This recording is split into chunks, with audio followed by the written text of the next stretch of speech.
Assalomu alaykum. Bugun 28-sentyabr va biz Islom Karimov nomidagi xalqaro aeroportdamiz. Shu joydan juda ko'plab o'quvchilarimizni Koreya davlatiga kuzatishga muvaffaq bo'ldik.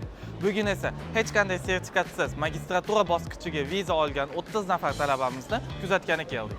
O'quvchilarimiz va ularni kuzatgani chiqqan yaqinlarini emotsiyalari bilan bo'lishamiz. Qani ketdik.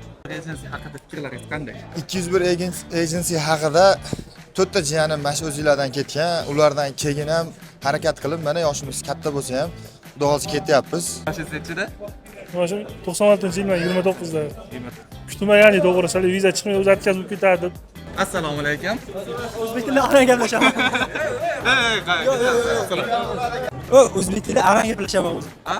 Bo'ldi, arang gaplashamiz. Rus tilida gaplashaymiz. Yo'q, tojikman. Assalomu alaykum. Viza olishgacha bo'lgan qiyinchiliklar qanday bo'ldi? Qiyinchilik bo'lmadi, hammasi oson o'tdi. Xudoga shukr. Rizqimizni qo'shgan ekan ketyapmiz. Bizni firmadan kamchiliklar bo'lmadimi? Yo'q, firmada kamchilik bo'lmadi. Kutdik, vizani kutdik, lekin rosa shashilib ketdi o'zimiz. Lekin bundan ham uzoq kutayotganlar, hozirgacha kutayotganlar ham bor ekan, lekin bizning vizamiz chiqdi. 1201 agency. Maqsad sari birgalikda. Natija ko'rsatding 201 agency.